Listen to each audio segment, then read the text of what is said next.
Yeah, that ain't bait. I really have played Payday 3. In fact, potentially, I have the longest Payday 3 playtime outside of the Starbreeze offices. I'm incredibly fortunate to have actually had 2 hands-on sessions with the game in June, the first being at the YouTube gaming event in London, tailored to UK gaming channels, where I was also honoured to have the opportunity to speak on a panel alongside the wonderful Starbreeze community manager Elizabeth. I'm hugely grateful for that opportunity, as well as also getting an invitation over to the Starbreeze offices in Stockholm, Sweden, for a second, more private session in the press booth.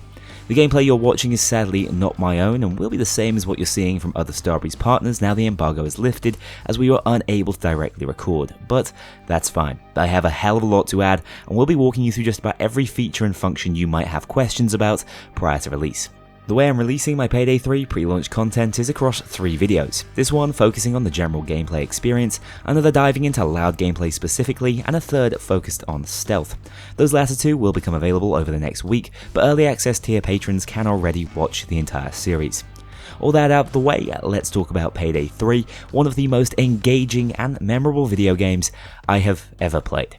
First of all, I have to set the groundwork for these gameplay sessions. The version of the game I've played is a press-specific build that only includes the 2 heists we've already seen footage from, No Rest for the Wicked, the standard bank heist, and Under the Surface, better known as Art Gallery. These builds were missing a couple of features, especially in the audio department, and also lacked the finalised HUD, so do keep that in mind whilst watching the gameplay.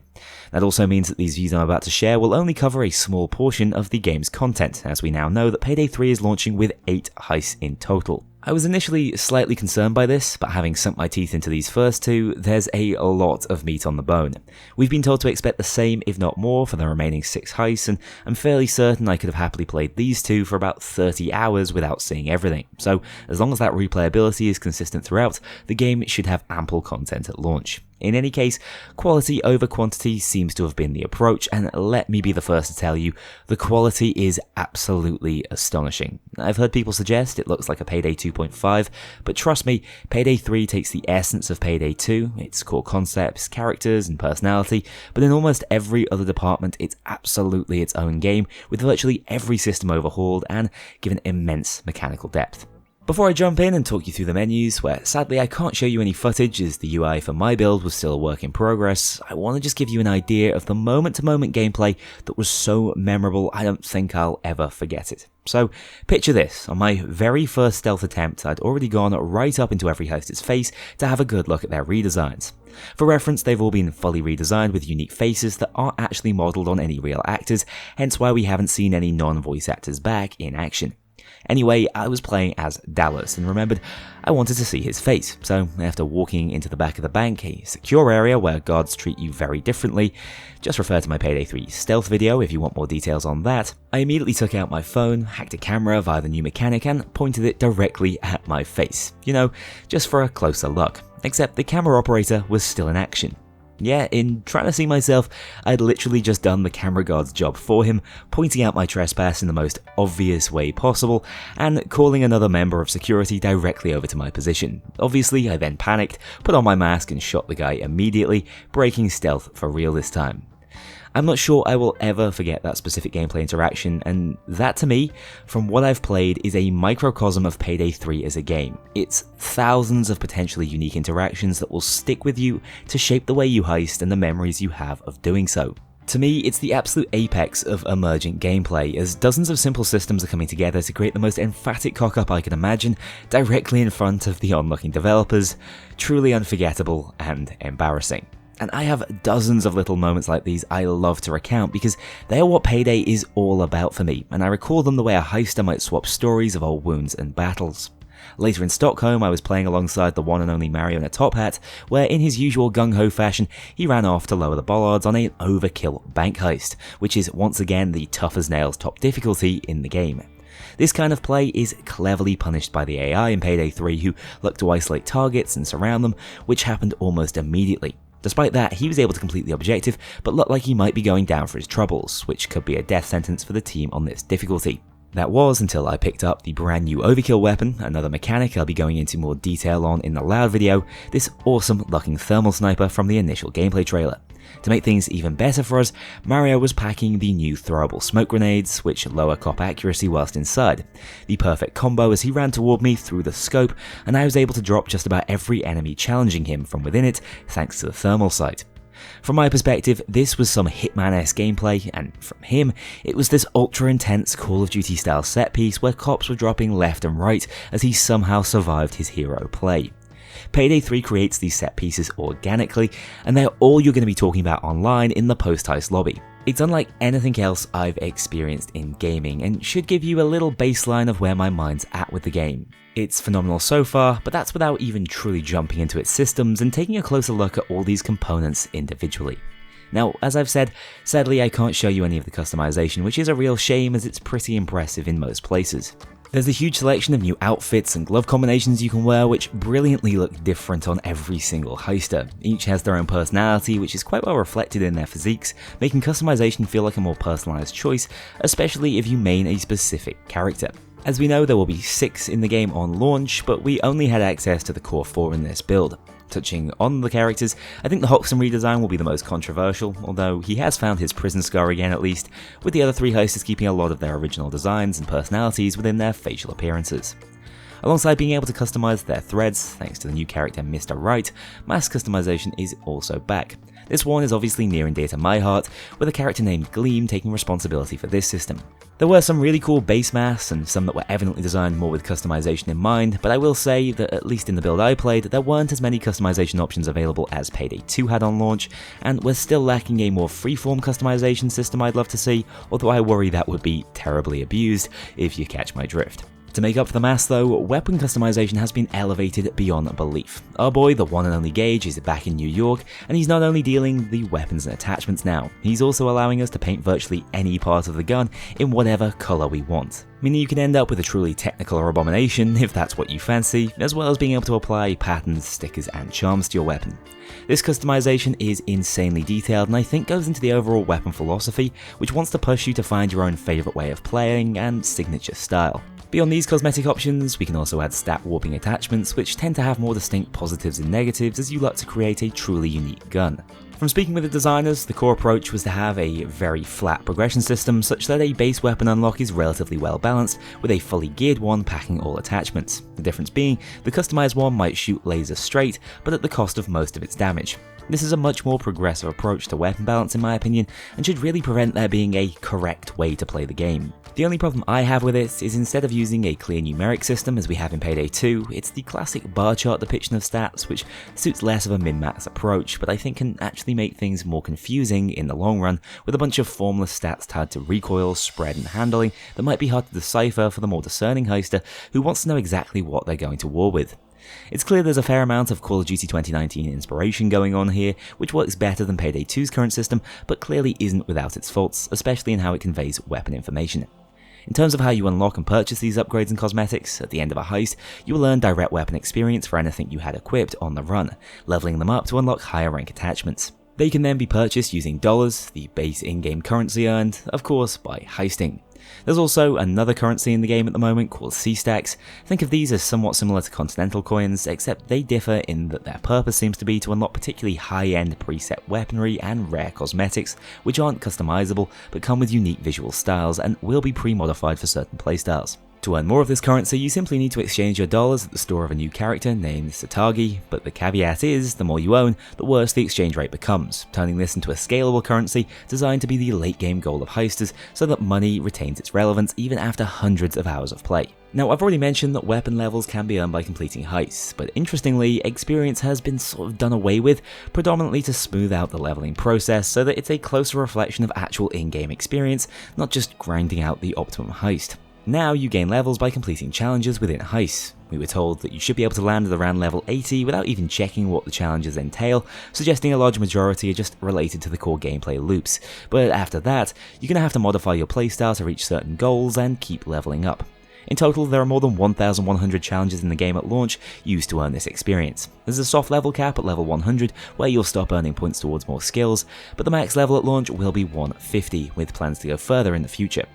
I'm personally split on this system. I think players will miss being directly rewarded just for clearing a heist, and I actually worry that with challenges, the incentive might be to not even complete missions to level up efficiently, but at the same time, I get why it's being implemented, as it can encourage more diverse playstyles, plays into Payday's crazy dopamine achievement approach of previous games, and should help players to better spot veterans online.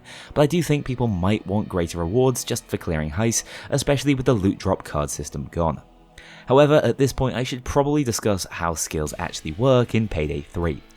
Perk decks are gone, and in their place is a more hybrid skill system that is designed to be scalable with future updates. As it stands, I believe there are over 100 skills in the game, but you will have to choose a maximum of 21 for any build. As I've already mentioned, you will earn these points up to level 100, but can only spend them in a skill once it has been researched, an unlock process that will be advanced by heist completions. Skills are once again loosely grouped into trees. For example, there's a medic bag orientated tree, a sentry turret tree, and a hacking related tree. Each has a first perk that will need to be picked up to access the tree at all, and can be aced for an additional effect, as well as a final perk which generally stands out as highly impactful. The key though is that once you have the first base skill, you can grab any other skill in the tree. It doesn't have to be in some sort of scaled order. This means you can dip into as many separate trees as you want to really put together the perfect mix and match build. There's so much build variety that you might find this system overwhelming at first, and as it stands, I'm not a massive fan of how skills are presented, but there's still a ton of potential here within the system. Now, if that was a little confusing, prepare yourself, because the linchpin of many of these skills is the new buff system Payday 3 has. When you perform certain skill-related actions, you will gain one of three stats. A Stack of Edge grants you a 10% damage buff, Grit a 10% resistance buff, and Rush a similar movement speed buff. For example, there's a skill that grants Rush just for sprinting for 3 seconds straight, and another that grants Edge for continuing to aim down sights for a certain period. These can all stack on top of each other repeatedly, allowing you to potentially enter a bit of a super soldier flow. I'd say overall, skills have been toned down in their power from Payday 2, but I feel like if you can master this system, you might still be able to turn yourself into a bit of a god. There are also skills in the game that can consume these stats to perform a positive action for the player, such as reducing the incoming damage from an explosive, or bursting instantly through a locked door just by sprinting at it. Honestly, the potential for synergies and unique playstyles feels almost endless, and I can't wait to see what the community comes up with once they get their hands on the system. I also found that stealth skills are quite nicely balanced to provide some potential benefits in Loud, which feeds into this more freeform approach to the two styles of play, where one can very naturally flow into the other without the player being overly punished or feeling like they need to restart immediately. For example, you can be a Civ and hostage focused stealth player, but those same hostage taking skills have very real applications in Loud, allowing you to trade for health, take body shields, which by the way cops will do everything in their power to avoid shooting, and keep the negotiation phase going for as long as possible. A few standouts I saw and played around with include one that allows you to answer pages via line of sight instead of having to run over to the body, and another that enables you to tag targets for your sentry turret to focus down. In fact, if you're wondering why that double-barrel shotgun infamously fired 3 consecutive shots in the gameplay trailer, that's down to a synergy between two skills. One that allows you to automatically pick up ammo from ranged targets you kill, and another that loads picked up ammo directly into a weapon, resulting in chain kills like we saw at the staircase. I also like that the devs have done away with weapon class specific skills. Instead, you might see a skill more inclined towards a close quarters playstyle, a long range playstyle, or even more of a spray and play or precision focused playstyle, but each stereotype can be happily broken, such that you're ADSing with shotguns and quick scoping up close and personal with sniper rifles, which is the sort of freedom to get creative I'd love to see. I can't wait to go wild with the theory crafting on these skills once I get my hands back on them. Outside of just skill builds, you will of course want to bring along a primary and secondary weapon. I'm not positive on the exact numbers, and the addition of prefabricated variants does muddy the water a bit with that, but there's still a page worth of unique and iconic returning weapons in Payday 3, many of which have already been showcased in the dev diaries. A lot of the bloat is thankfully gone at launch, meaning every weapon feels like it serves a different purpose and will likely have its own fans. But we are missing special ammo, and there's no representation for wacky special weapons or even machine pistols, which is a shame. Even so, the gunplay is so good, animations so smooth, and feel of these weapons so unique that I'm willing to bet you will find something you'll love using. For me, it was the rather overpowered AK in the beta build, but I know others amongst the group love the likes of the Mosconi or even the Car-4, which isn't a joke weapon this time around. After the weapon you choose to heist with, another key decision will be the armor you want to wear. I've gone into detail on how armor and health functions in this game within the Loud discussion video, but just know that these are incredibly precious, hard to replenish resources in this game, making your choice of armor that bit more important. As with weapons, the good news is that detection risk is scrapped on armor, meaning you don't need to worry about that during stealth, once again making the playstyle more accessible for all. However, the 4 different armor types offer different movement speeds, meaning lightweight options will still be preferred for stealth only, whilst heavier choices give you a greater starting value for that precious armor bar. In simple terms, as you get shot, you will lose armor, with a portion of that armor lost being replenishable either by staying in cover or activating certain skills. Once a bar of your armor is gone though, it's gone for good until you make use of an armor bag deployable. The trade-off is that I believe lighter armor types will replenish their temporary damage at a faster rate. Regardless of what you choose, I love that this is all worn underneath the suit, allowing you to still enjoy your cosmetic style without breaking immersion. Dodge is functionally gone for the time being, although there are ways to lower cop accuracy, which also falls off naturally over distance. From playtests, I do think that armor is the right way to go with most builds right now, over something like health, but even though I believe it's powerful, overkill was still a massive challenge for us. You will also need to equip a deployable, which is fairly self-explanatory for Payday 2 fans, as well as a throwable, which is now an essential option to consider alongside a stealth tool, which are all really good little utility options. Finally, the last thing to worry about pre-heist are favors, which is the new pre-planning system. This is another area that's been massively streamlined, which might end up being a smart approach in the long run.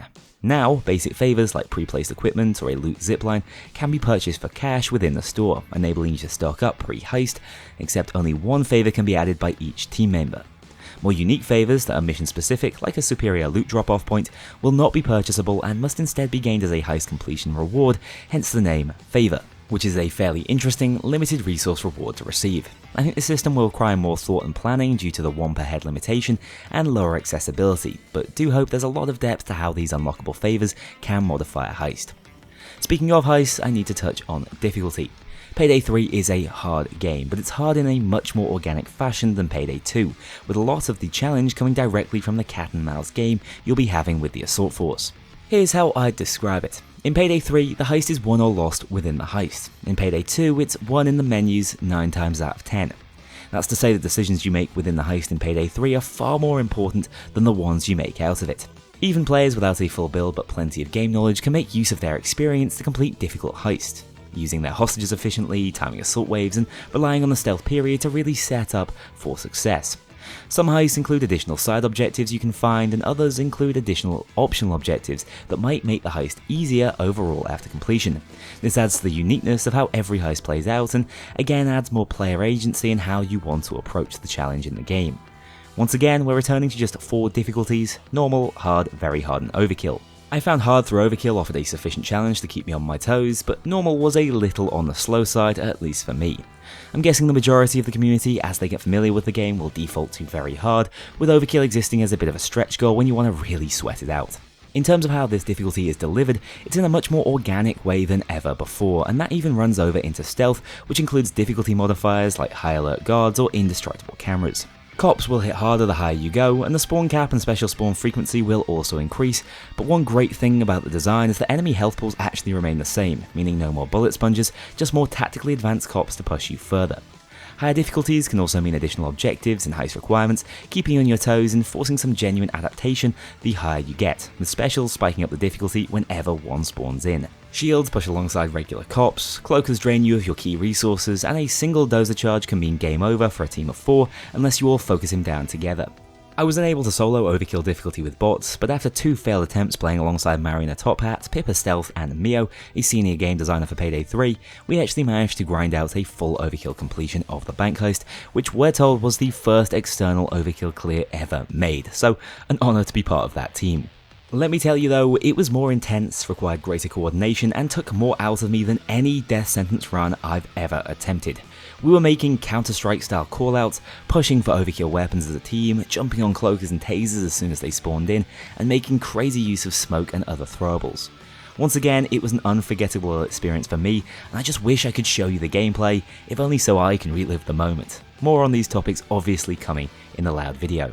Before I close off this first Payday 3 impressions video, because I'm fairly certain I could ramble about the moment-to-moment gameplay for hours, I do want to touch on the narrative and characters as well as visuals.